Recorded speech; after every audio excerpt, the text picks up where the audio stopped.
Continuando con la clase de insuficiencia renal aguda, en esta segunda parte nos centraremos en el diagnóstico y brevemente en algunas consideraciones con respecto al tratamiento. Debemos abordar el diagnóstico diferencial de la insuficiencia renal aguda desde 4 puntos. Un diagnóstico sindrómico, enfocándonos en poder confirmar el origen agudo o crónico del deterioro renal o si se trata de una insuficiencia renal aguda sobre enfermedad renal crónica. Diagnóstico funcional, respondiendo en la medida de lo posible a la pregunta de cuánto se ha deteriorado la función renal. Para ello contamos con los criterios funcionales. Diagnóstico fisiopatológico y etiológico con el objetivo de establecer la causa y el mecanismo principal de la insuficiencia renal aguda, si es prerrenal, parenquimatosa u obstructiva, para facilitar el enfoque terapéutico. Ante todo deterioro de la función renal, nos apoyaremos en 3 actuaciones básicas: historia clínica detallada, exploración física minuciosa y utilización de pruebas diagnósticas complementarias de forma escalonada en función de su eficacia e inocuidad para el paciente. La correcta anamnesis, junto con una exhaustiva exploración física, alertarán y orientarán sobre un gran número de etiologías. El interrogatorio debe ser directo en la medida de lo posible para conocer antecedentes patológicos. Medicación habitual y toma de fármacos o exposición a productos tóxicos por parte del paciente. Investigar datos previos de la función renal para determinar de ser posible fecha de inicio y traza de progresión de la insuficiencia. Indagar sobre episodios de hipotensión recientes, hemorragias, transfusiones, gastroenteritis. Preguntar sobre exploraciones radiológicas invasivas o con contraste iodado. Y valorar signos o síntomas de afecciones infecciosas. La exploración física comenzará con la valoración general del paciente, es decir, estado de conciencia, hidratación, coloración de piel y perfusión distal, así como frecuencia respiratoria y temperatura.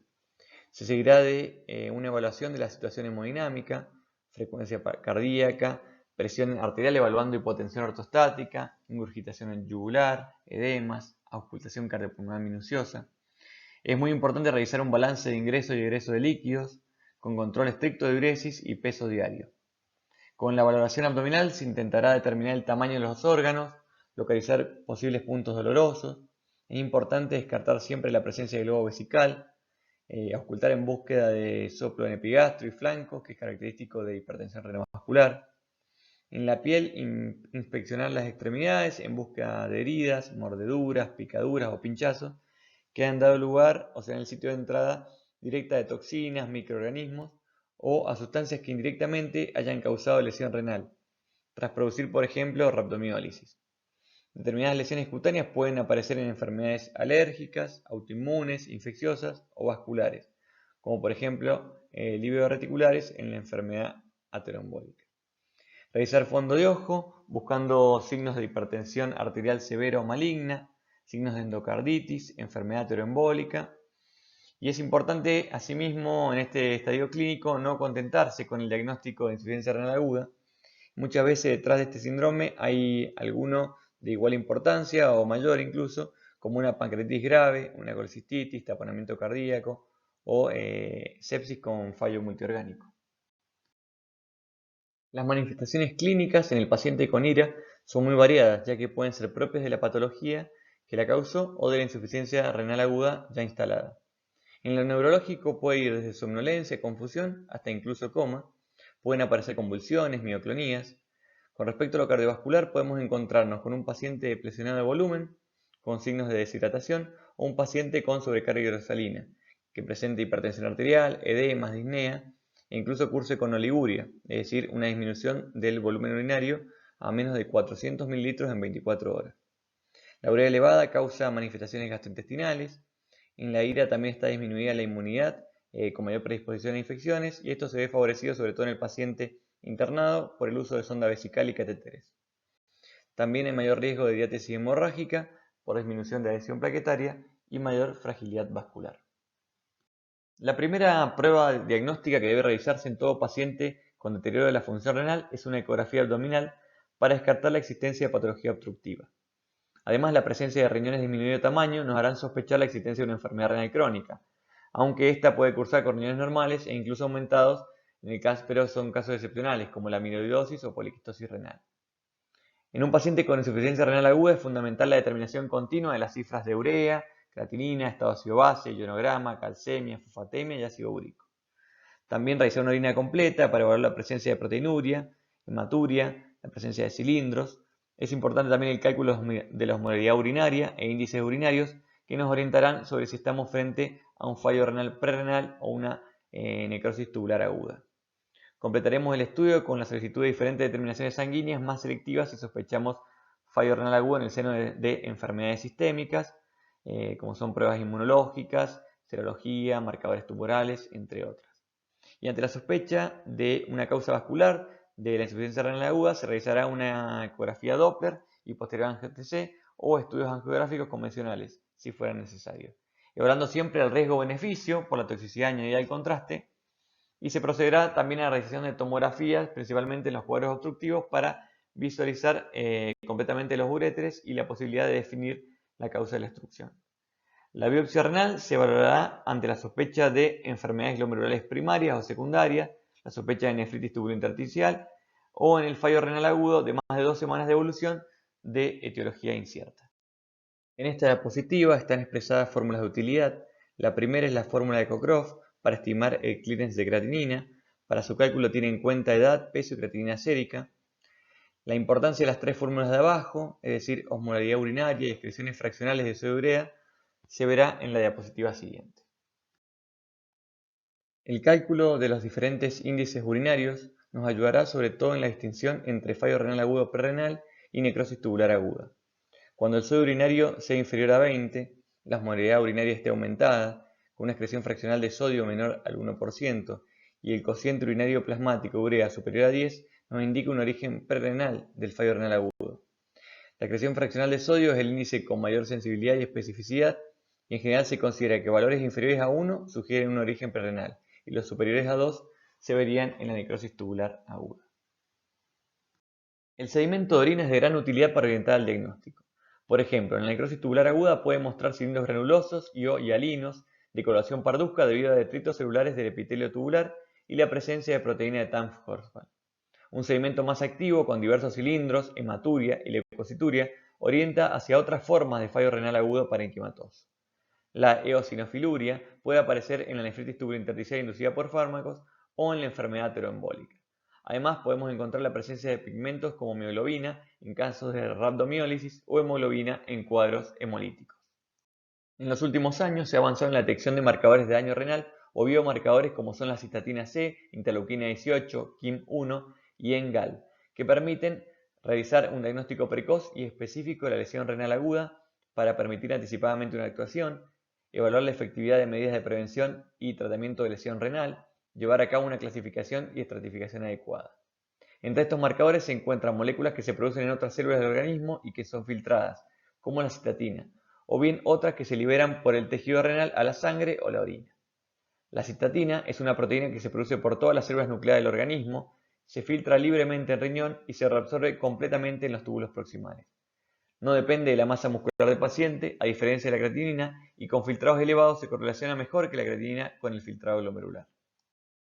En esta diapositiva podemos ver el principal uso que podríamos darle a los biomarcadores, que es el diagnóstico precoz de la propia insuficiencia renal aguda, antes de que se eleven los productos nitrogenados, lo que nos permitiría abordar un tratamiento previo a la consolidación del daño, mejorando de esta forma la morbi-mortalidad y el costo social asociado con el fallo renal agudo.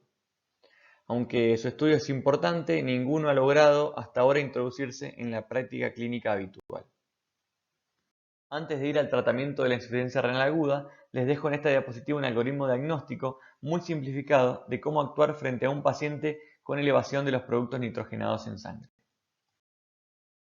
En la última parte de la charla nos centraremos en abordar brevemente el tratamiento.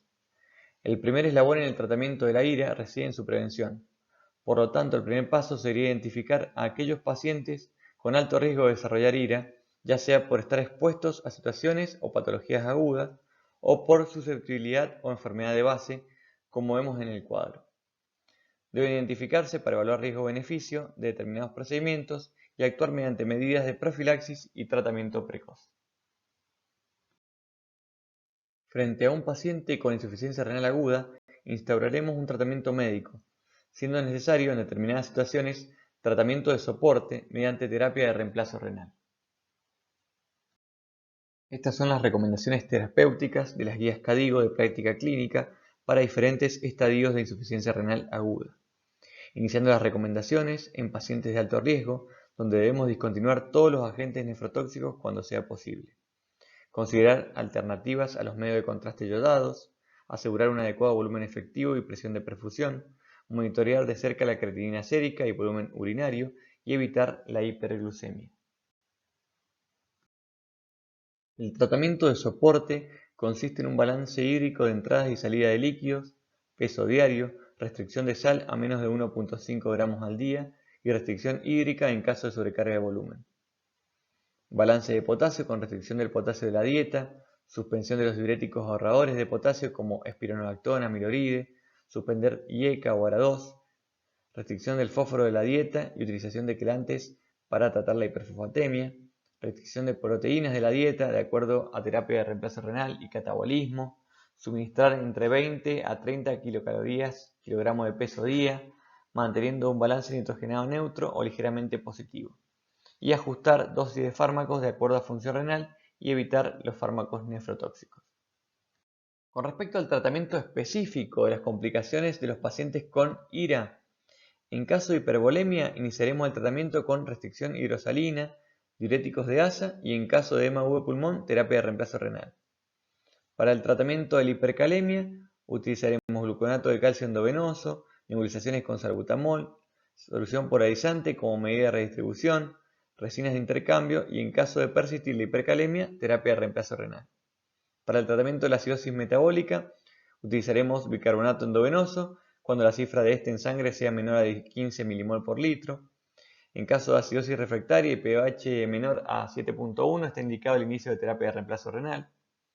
Por otro lado, debemos mantener un hematorito mayor a 30% y hemoglobina mayor a 10. Indicar anti-H2 como ranitidina o inhibidores de la bomba de protones para el tratamiento de las alteraciones de la mucosa gástrica que son causados por una urea elevada. En caso de infección, iniciar tratamiento antibiótico. Y además debemos integrar tratamiento para la hiperfosfatemia, hipocalcemia e hiperuricemia que pueden estar presentes en estos pacientes. Frente a la terapia de reemplazo renal, las tres preguntas más importantes que nos debemos hacer son cuándo iniciarla, cómo y cuánto. Esta última, sin embargo, se refiere a la dosis de diálisis, que no es de interés en esta clase. Los criterios para inicio de terapia de reemplazo renal son hipercalemia sin respuesta al tratamiento, acidosis metabólica severa, también sin respuesta al tratamiento, la presencia de edema agudo de pulmón, complicaciones metabólicas urémicas como encefalopatía o pericarditis, disnatremia severa, hipertermia o intoxicación por sustancia dializable. La otra pregunta que debemos responder es cómo. En el caso de la IRA, la terapia debe individualizarse dependiendo de la condición clínica de cada paciente. La más utilizada es la terapia extracorpórea, es decir, la hemodiálisis, la cual puede ser intermitente, es decir, hemodiálisis durante 4 horas diarias o a días alternos, o continua, que son terapias de mayor duración y en general diarias. También debemos conocer que se puede realizar diálisis peritoneal en pacientes con IRA, pero esto es aplicable excepcionalmente en adultos si se utiliza mayormente en niños. Estas son, según las guías KDIGO, las indicaciones de suspensión de la terapia de reemplazo renal. Para concluir, podemos decir que la IRA es un síndrome clínico secundario a múltiples causas, confiriéndole al paciente mayor tiempo de estadía hospitalaria y una mayor morbimortalidad. La incidencia y prevalencia varían debido a diferencias en la definición, características socioeconómicas y clínicas de los pacientes evaluados. Los sistemas de clasificación funcional, como son KDIGO, AKIN, RIFLE, se centran en el grado de deterioro de la función renal y disminución del volumen urinario. Ante todo deterioro de la función renal, debemos poder distinguir frente a qué tipo de insuficiencia renal nos encontramos y el mejor tratamiento reside en su prevención, siendo prioritario identificar a los pacientes con alto riesgo de desarrollar insuficiencia renal aguda.